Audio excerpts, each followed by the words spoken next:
Are you looking for the best computer speakers? In this video, we will look at some of the best computer speakers on the market. Before we get started with our video, we have included links in the description, so make sure you check those out to see which one is in your budget range. Number 3. SteelSeries seems to be a brand turning its hand to basically anything when it comes to gaming peripherals and accessories. They already make an assortment of brilliant keyboards, mice, and headsets, so where's the next logical progression from there? I know, gaming speakers. Yes, you haven't read that description incorrectly, gaming speakers. They exist. And these aren't just crummy, small desktop units that have the energy and power of a wet flannel. The SteelSeries Arena 7 sound brilliant, I must say, although when you read into them further and find there's a $300 per £300 asking price attached to them, things begin to make sense. But more on sound quality a little later on. The Arena 7 is actually the middle child in the brand's all-new Arena lineup of speakers. At the bottom end comes the Arena 3, which gives you the two main desktop units I have here. Upgrading to the Arena 7 adds a 6.5-inch subwoofer for extra rumble and low-end goodness. And finally, spending £550 per $550 brings the powers of 5.1-channel audio to PC gaming by adding rear and central speakers to the party. Of course, separate units are likely to provide better immersion than a single soundbar or set of speakers, but the real question is whether a set of gaming speakers is actually any good. Well, given that all-important prefix of gaming, attached to a set of speakers, it would be easy to assume that SteelSeries had cranked up the bass and left these to sound like a muddy mess. I'm pleased to report that most certainly isn't the case. The Arena 7 sounds rather good indeed, with a precise and detailed sound with excellent clarity to boot. It handled pretty much everything I chucked at it with ease, be it the smooth bass and synth combo of Genesis It's Gonna Get Better, or the light, emotive tones of James Taylor's Lighthouse.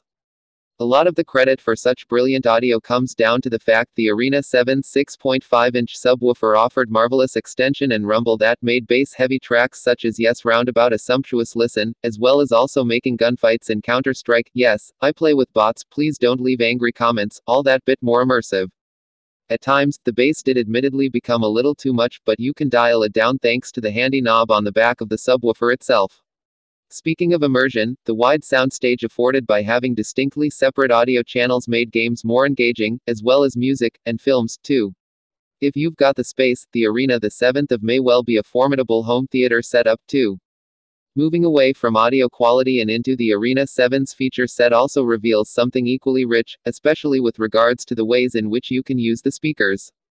The back of the subwoofer reveals a lot of connectivity options, including USB Type-C for direct connectivity to PCs, as well as optical audio if you do want to hook them up to a TV, and a 3.5mm audio jack for use with other devices, as well as the ports for plugging the speakers themselves in. Things don't end there though, as the Arena 7 also supports wireless connectivity over Bluetooth.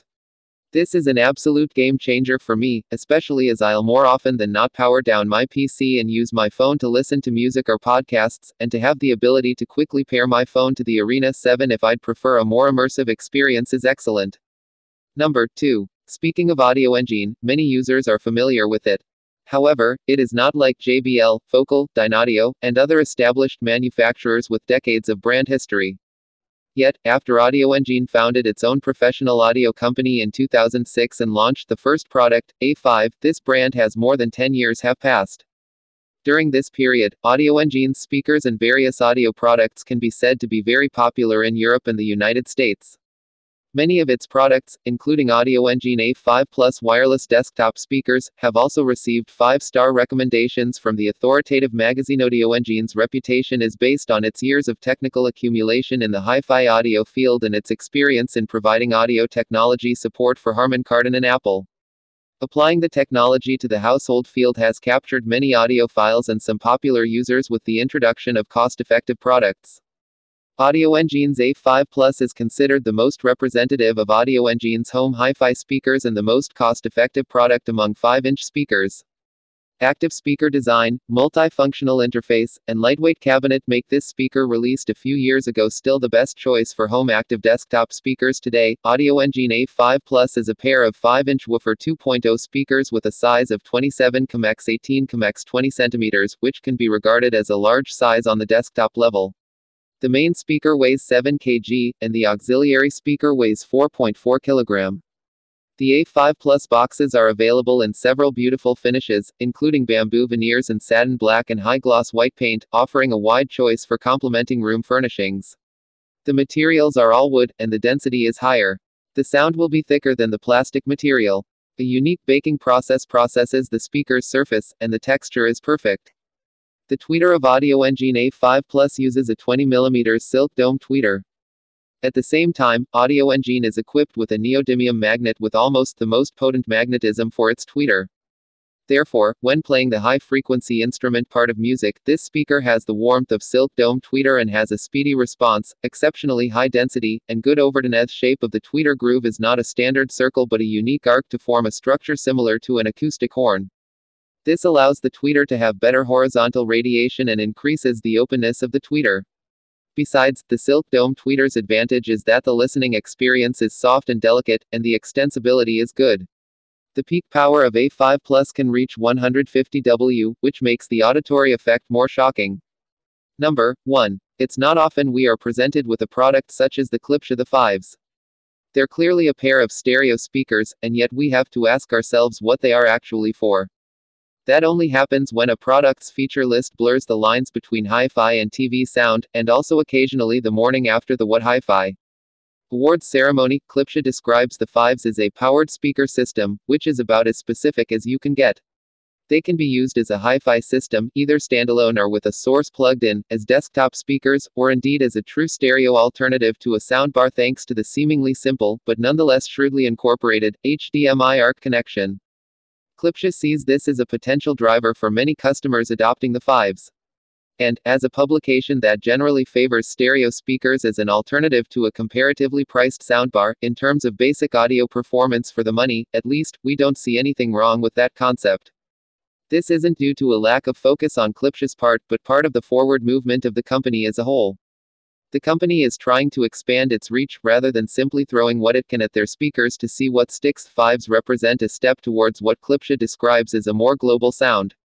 The American tuning with which the brand is so familiar remains, but some of the leanings of the European and Asian markets, typically favoring delicacy over sheer scale, have been deliberately addressed. What we hear is not exactly the final destination, and there isn't, we're told, a particular sound at which Klipsch would like to arrive.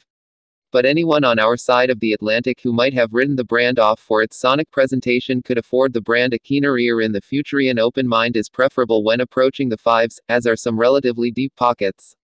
At £839, $969, $1,599, they aren't going to be an impulse buy for many. That price tag places the Fives in roughly the same realm as the Naim Muse So QB, Sonos Arc and KEF-LSX. The fact that those are three entirely different products only highlights just what a versatile product you're getting for the money. Its rivals depend entirely on how you plan to use them. There isn't really a direct competitor. In short, the Fives will connect to virtually anything. The HDMI ARC connection for TVs is joined by analog RCA, 3.5mm aux, digital optical and USB inputs. Bluetooth 5.0 is also present for simple wireless playback, while a subwoofer output allows for expansion.